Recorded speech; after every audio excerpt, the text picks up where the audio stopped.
Good morning and welcome back to our Monday morning talks. This week, Sarah is with me again, and we are kind of talking about a sermon that wraps up a series for us. We're ending our Last Words series. We ended it in the scripture that we started it with from Luke, and it starts with Jesus. And Mark preached that sermon at the beginning, but Jesus saying, Father, forgive them. They don't know what they're doing. But our focus yesterday was on the two men on each side of Jesus on the cross. And really Jesus' statement to that man when he says, surely today you'll be with me in paradise. Yes. And so that kind of gives you an idea of where we're at. It's in Luke chapter 23. I read all of verses 32 through 43 to get the idea there. I did point out that Matthew also writes about this some too. So, but anyway, yeah, we'll just start with what thoughts do you have or questions maybe from yesterday's message? So I think we need to start off with the amazing, mind-blowing story in the beginning, because it is mind-blowing, and I don't think anybody knows about this story. Me and my husband were talking about it.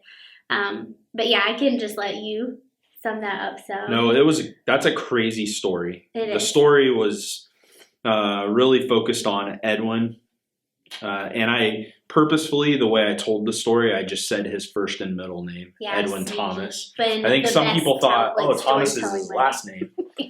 But no, Edwin Thomas and John Wilkes, and their last name is Booth.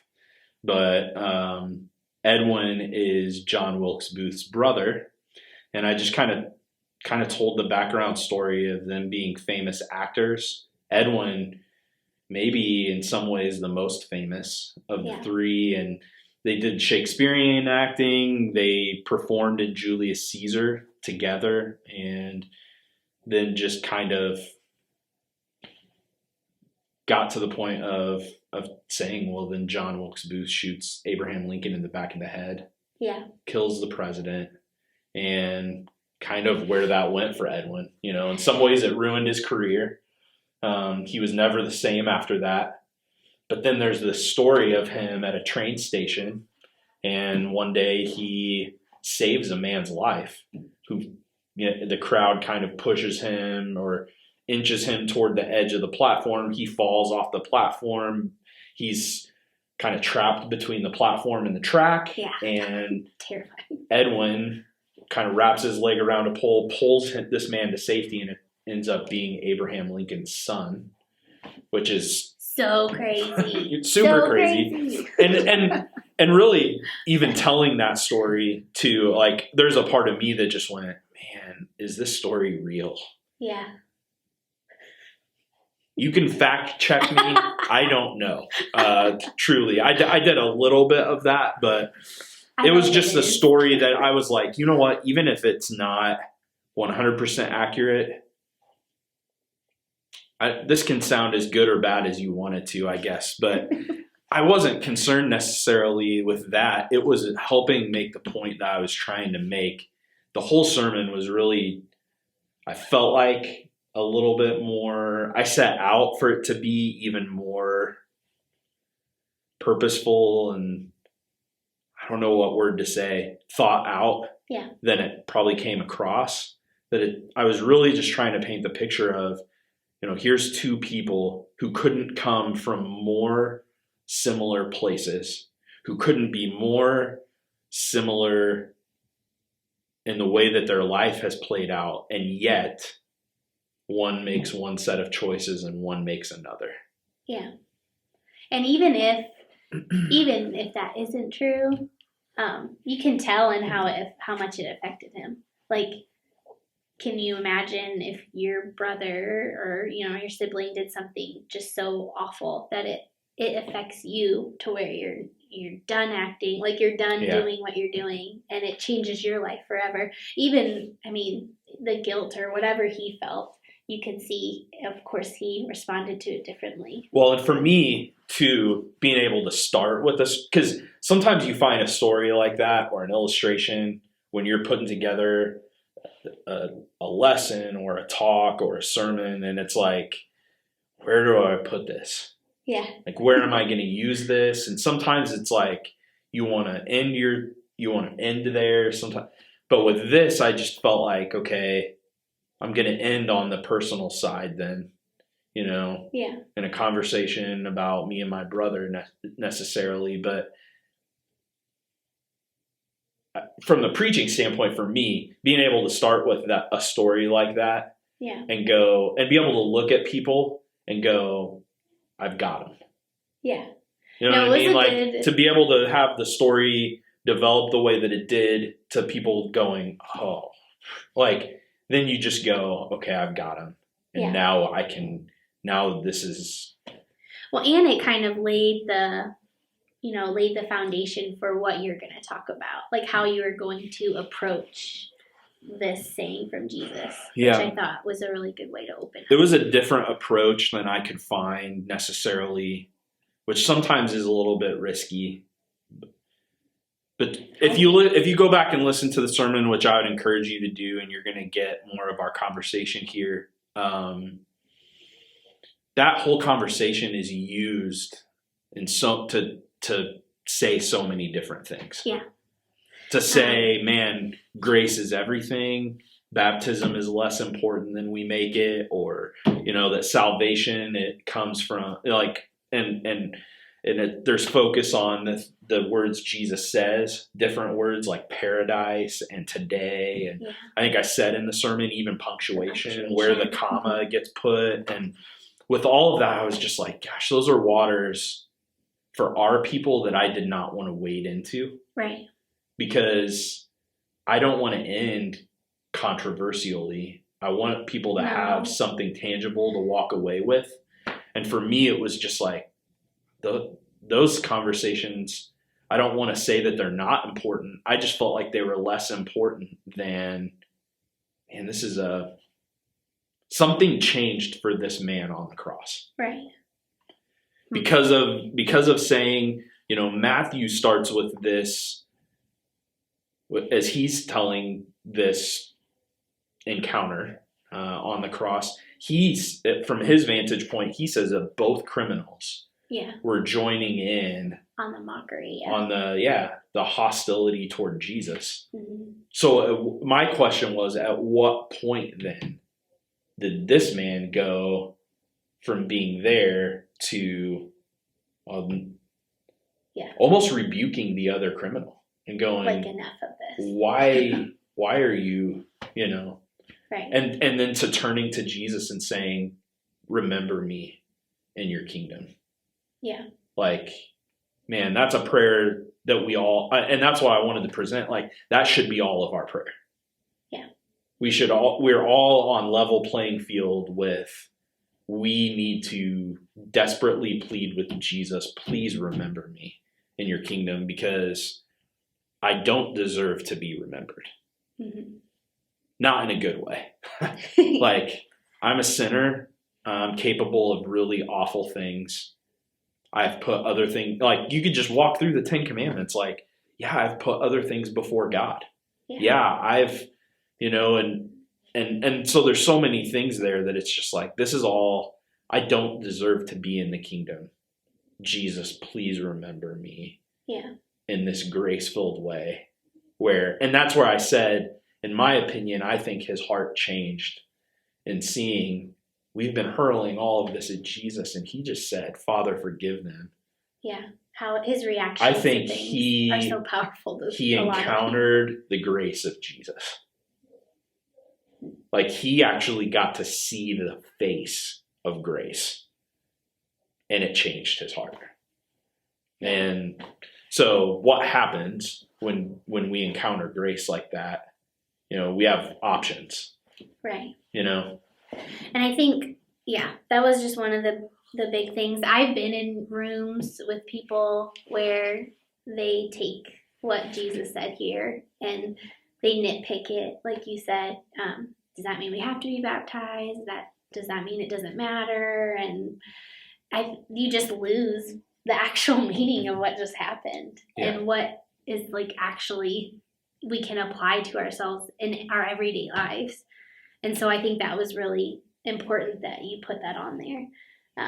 Because I was talking about this with my husband, and like Jesus is Jesus. He can make whatever exceptions he wants. He can make whatever rules he wants. Like it drives me nuts when we kind of take one verse and we just try to apply it to, everybody. Well, and there was a really subtle statement I made actually early on in the sermon. But, the thief who remains angry with Jesus and does not, there isn't a change of heart. Like he actually makes the statement to Jesus, save yourself and us. Yeah. If you are who you say you are. And I just made the statement like Jesus knew he couldn't save both us and himself. Mm-hmm. Like the salvation picture here, and that's part of what I tried to paint was their perspectives because of encountering grace. This thief whose heart changes, like he develops an eternal perspective quickly. Right. And he's seeing this is bigger than the here and now. The other man's still in the here and now. When he says save yourself and us, he's saying get us down. Yeah. And Jesus is very much like we see this throughout the Passion Week, leading up to Easter. Like he is on a very specific mission, does not take his eyes off the prize, that God's will is for him to die for our sins. Yeah. And to raise 3 days later. He couldn't literally save both himself and us. No. So he chose us. Yeah, we at the student building on Wednesday night, we went pretty deep into crucifixion and the pain that Jesus felt. And, all the kids' faces, their eyes are really wide and things like that. But, I'd said, we talked about flogging a little bit and all the just awful pain and what happens to him. And, I'd said he could have felt that one time and just been like, not worth it. Like, this isn't worth it. And I said, just look at our culture today. Look at all the awful things that people do. But he chose to keep going. Like he chose to go all the way, to have all that pain, to go through all these awful experiences because he knew, he could save himself. Yeah. He's not going to because he wants to save. Which all informs then the garden. Yeah. And that experience for him of just the agony. Like I've always been just captivated by that. That's the scripture around the Garden of Gethsemane. Yeah. And the agony of prayer for Jesus, of just going, if there's any way you can take this cup from me, but your will be done. Yeah. Like when he left that night, he was set on God's will being accomplished. Yeah. So, like his choice to do that. Yep. Yeah. Which is why I liked, because even now, if you guys look up the thing Jesus said to the criminal, I really appreciated the sermon because all the commentary and stuff is, like you said, what does paradise mean? What does, today exactly mean? And I love that we focused on the choice because, it's something practical that we do every day. We make choices every day. And how you ended it with, we have this focus center of, it's a God focus that we have. And that is what all of our choices, whether they're big or small ones, should revolve around. And but a lot of times, of course, we don't make those choices because the experiences that we have kind of teach us to do other things, to choose other things that make us feel safe or comfortable. But we don't. It's not good for us to make those choices. Yeah. Well, and it's good. I think it's good to be able, like what I love about doing this is being able to say again, and like really what it even came down to in the conversation with me and my brother at the end, and the friend who was there with me who for 2 days had just been telling me all of the ways that he's like, man, you and your brother are just so much alike, to then in a moment sitting there going, you and your brother are very different. But different. Why are you, and really kind of getting at why. And I felt like in that moment, a very real connection to what I was trying to do yesterday of going, well, same upbringing, same parents. We've experienced a lot of the same things. Situations, yeah. The difference is not, and I think that's so good for us to consider then. So we've had this 5:15 prayer time and we're praying for people who don't know Jesus. And I really wanted to paint this picture that it's like, I'm not praying for these people from the place of going, man, my prayer is that they would know you like I know you and be good like I'm good. Yeah. Or any of those kinds of things. It's like, no, actually, I'm just praying that they would see grace. They would get to encounter grace like I did. Yeah. Because that's the only thing that changed me. Right. And I feel like the man on the cross, that it's just like, I got to see the face of grace in a way that maybe my brother didn't get to. Yeah. And I'm praying that he would get to see that like I saw it, because it changed my life. Right. And I want to say, because I had a great question from a student about, because we're very much in a culture of, well, we don't push things on people. Like if you don't want to believe, like that's fine. But I had her ask, because she's in high school and she grew up in this culture, like, isn't it kind of rude if we give out invite cards or we do things like that? And I said, no, like, of course it's all in your approach. You do it from a loving approach. But I said, you're not pushing like what you believe on people. It's like, you should love those people so much that you want them to have what you have. No, it goes back to there was a conversation I used in a sermon several years ago from Penn and Teller. Okay. And one of them basically goes in on just talking. He's an atheist, but from his perspective, he just said, "Man, for me," and I'm gonna not get this word for word right, his quote, but he basically said, he was just like, "I feel like as a Christian, if you believe what you say you believe, right, then you should be all about other people knowing that." Yeah, and I think that's good. If you're not, I like his point was, if you're not, then like you're selfish. Yeah. Basically, if you believe what you know, mm-hmm. and you don't want to share that, like you're a selfish person. Wow. So yeah, so I just thought I would bring that up because the students, they want to share, but it's not what we do now in mm-hmm. this culture. You don't push that stuff, and it's not pushing. It's you should love them so much that you want them to feel this grace. Like you want them to have that and to carry that with them. Because we all know life is pretty awful, but you want them to be able to know this and have this in their heart as they go on. Yep. And so, so in praying for those people it's been really awesome to have that like alarm go off and just have that reminder. No, there have been really cool moments with that. I really do think that there are probably a lot of people probably started out. I'd be interested to know how many people have actually stuck with that. Yeah. And just because you didn't doesn't mean that you don't start again either. Yeah. But well, even if you don't do it every day. Right. Like if you're busy that day and you turn it off, but then the next day, like it's still, it's a great reminder. And I got a little bummed because, you held up that invite card and you're like, invite those people you're praying for. And I was like, oh, every single one that I'm praying for is out of state. Yeah. And then I was like, online services. So I'm going to those with my friends who are out of state, my family who are out of state, I'm going to say, hey, been praying for you. If you want to watch, I'm involved in this church. Here's a service online. So it's always an option. It's definitely like, I think we're kind of in a season where it feels like things are really good here. We have momentum as a church. And I really like that we're trying to lean into opportunities to go, well, the kingdom is bigger than what we're experiencing. Mm-hmm. So I like that.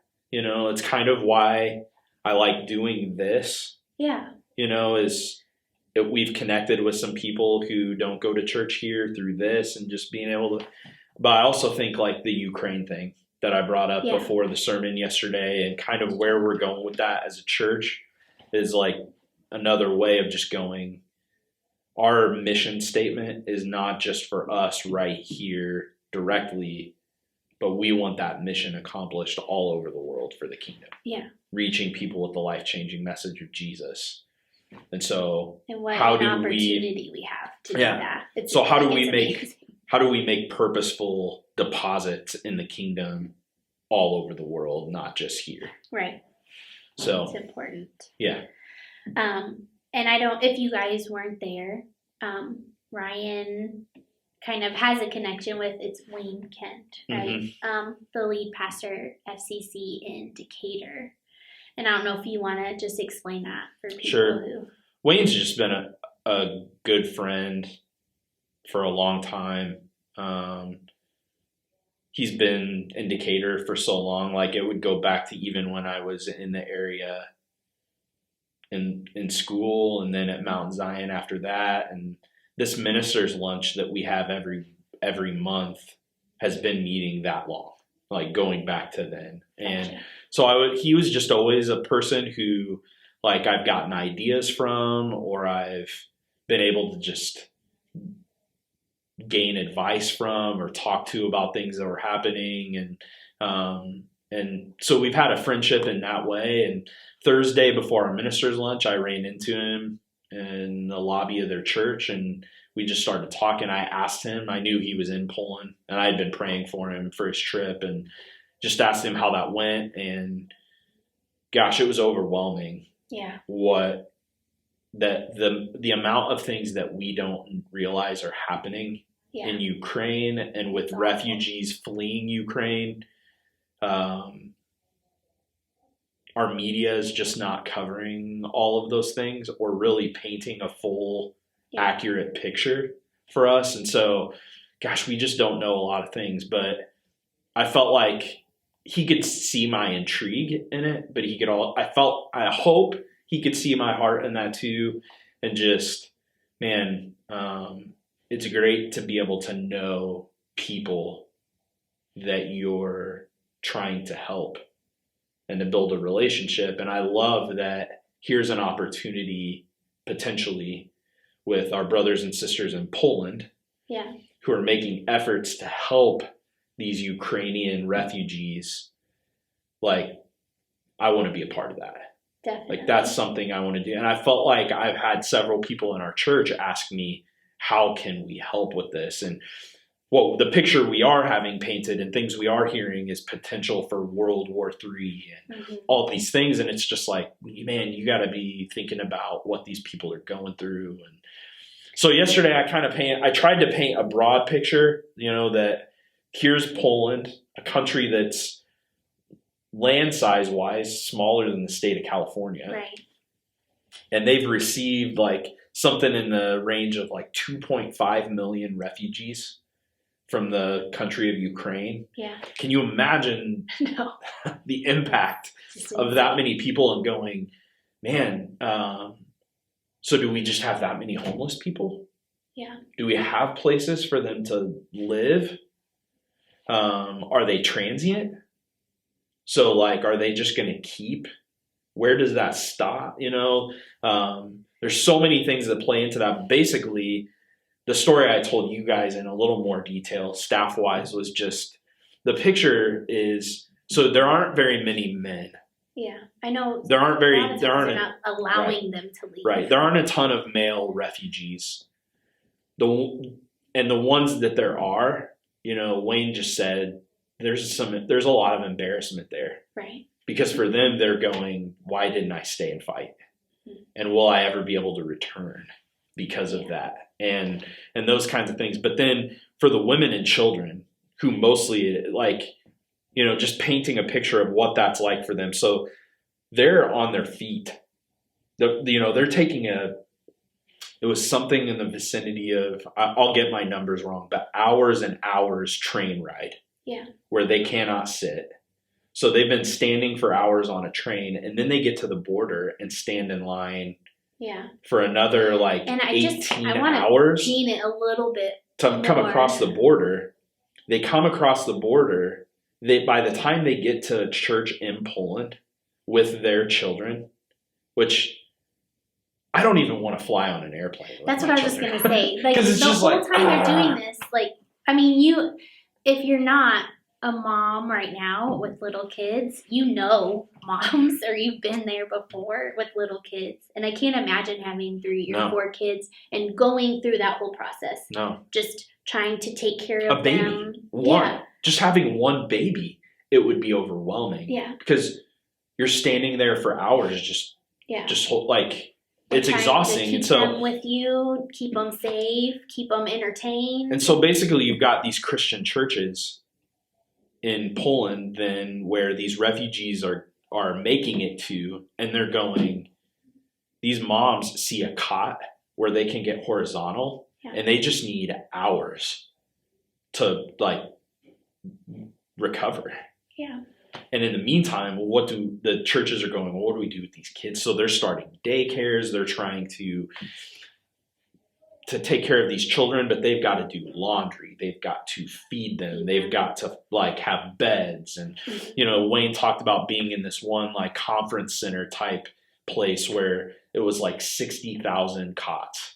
And I'm just like trying in my mind to picture what that looks like and how like, so just an overwhelming thing. But the incredible thing is like that even the Polish government is basically going, man, the church is probably the best equipped to meet these needs. And so can you teach these children the language so they can start school in the fall? And can you, and all of these different things, can you help them get copies of the paperwork that they need to be able to like, and it's super overwhelming. There's so much there. And for me, it was just like, gosh, how can we partner with our brothers and sisters to provide support? And so, one of the things I presented yesterday that we're going to do is, and just talking out loud of the thought process, like we don't always overly emphasize offering on Easter. No. We see a lot of guests and new people on that day, and we never want to be, we want to be careful about, hey, you're here at church today and we want you to feel like we're asking for money. Yeah, you don't want to do that. So that's always kind of a slippery slope anyway. And for us, it was just like, you know what? We've been so blessed financially. We're in a really good place right now, and we're in a place where we can actually do this. So for Easter weekend, everything that comes in, whether it's our change ministry or tithes and offerings, we're giving all of it to Ukrainian refugee relief.